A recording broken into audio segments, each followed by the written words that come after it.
Thanks for joining. We are here with Brekyn Vasquez, Utah collegiate athlete. He was with us here in May when we did our all sports combine with the Utes. He's back again for the Slide to Glory. Thanks for joining us. Appreciate you, man. Thank you. Let's talk a little bit just about your overall sporting background before we kind of catch up to today. For sure. Yeah. So obviously started doing sports in high school. Main sports there were track and field, basketball, and actually cross country, surprisingly.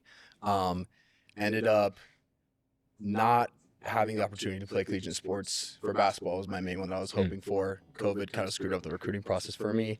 So ended up actually cheering collegiately at the U for 4 years. Just kind of wanted to take my athletic background and bring it somewhere else. That wasn't as much necessarily a time commitment.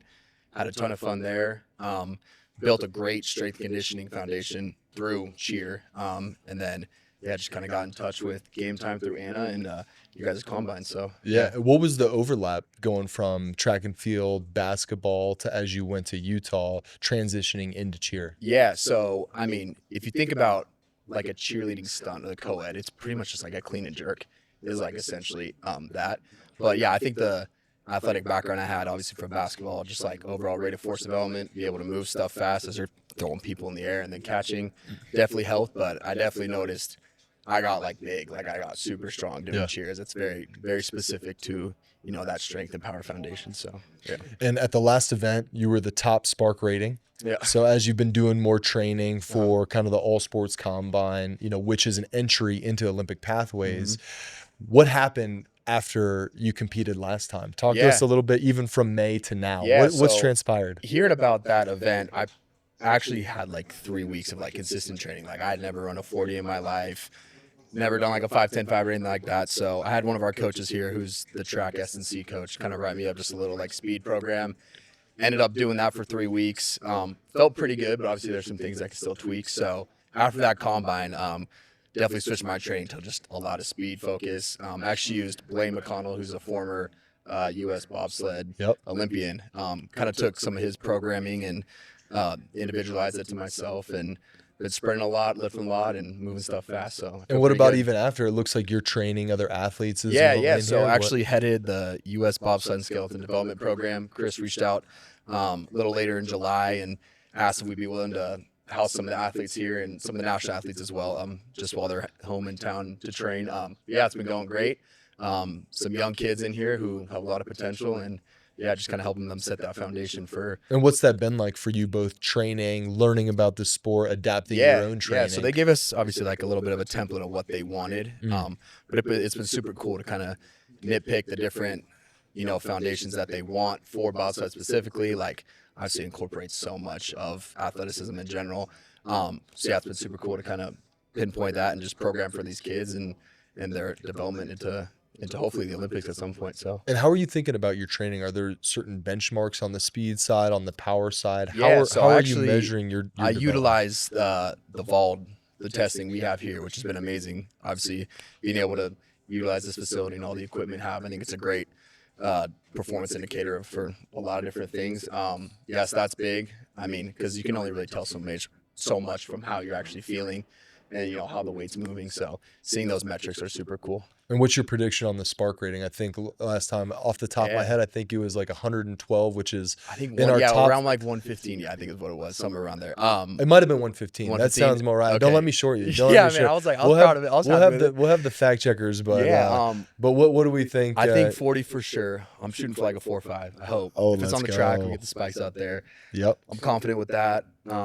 Vertical, I mean, 40 is a long shot, but we'll see. I mean, I'm confident with my training right now. I heard there's a couple more events too, so excited to see how I do in those with the broad jump and sled push. So, we'll see what happens, man. And so what is the dream? How are you thinking about your journey now, right? We talked a little bit about from high school, right, the different sports that you played, track and field, basketball, then coming into cheer. Now, once again, you're at a position where you're looking to transfer those talents. How are you thinking about your sporting career at this point? Yeah, I mean, this is definitely a new opportunity that's popped up with, you know, pursuing possibly Team USA and whatnot. I have a career that I am pursuing right now in strength and conditioning, but I feel like that's a pretty hard opportunity to pass up.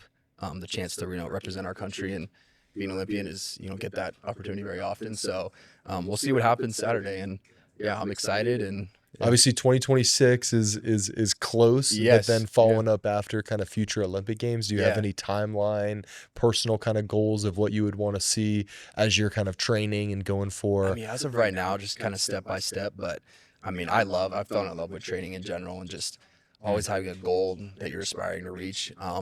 And I don't feel like myself if I'm not doing that. So yeah, I think Team USA bobsled. I mean, if it's an opportunity that presents itself, yeah, definitely. Well, and that's our pursue. goal is for the spark rating to be more of a holistic development tool. Mhm. You know, we've just talked with Gretchen. We've been talking to a lot of strength and conditioning coaches that are seeing hyper specialization. Mhm. Talk to me about your thoughts transitioning just from like out of the athlete mindset into strength and conditioning, of Yeah. how you view kind of multi-sport background or just development in general compared to a more skill specific specialized version of training. Yeah, I think it's completely changed my whole training approach and everything. As like, in high school, you think, let me just get as big as possible. Yeah. I'm trying to just lift weight. I want to look good. All that stuff. As opposed to even to get higher level high school athletics, but collegiate especially, you're getting so sport specific with your athletes. Training different neuromuscular qualities like power, moving everything just fast. I think has been a big thing for me. Is just understanding periodization and programming has been an amazing addition to my training personally, and then how I'm displaying that to my athletes as well. So Now, I know you're on this bobsled journey. Is that going to be the one Olympic sport that you're pursuing? not Are there necessarily, man. any? I mean, honestly, Yeah. like whatever. That's why I love game time, man. Is you guys have so many opportunities, that aren't just specific to one thing that these combines are allowing you to display. So I'm not gonna say I'm like You're tunnel open. vision on bobsled necessarily. So whatever Just kind of focused on presents itself. training and then Yeah, just whatever training, man. It's just- opportunities. I enjoy training. Yeah. Yeah. Yeah. Awesome, man. Well, tomorrow we'll be at the Slide to Glory. We'll see Brekyn coming out and competing again.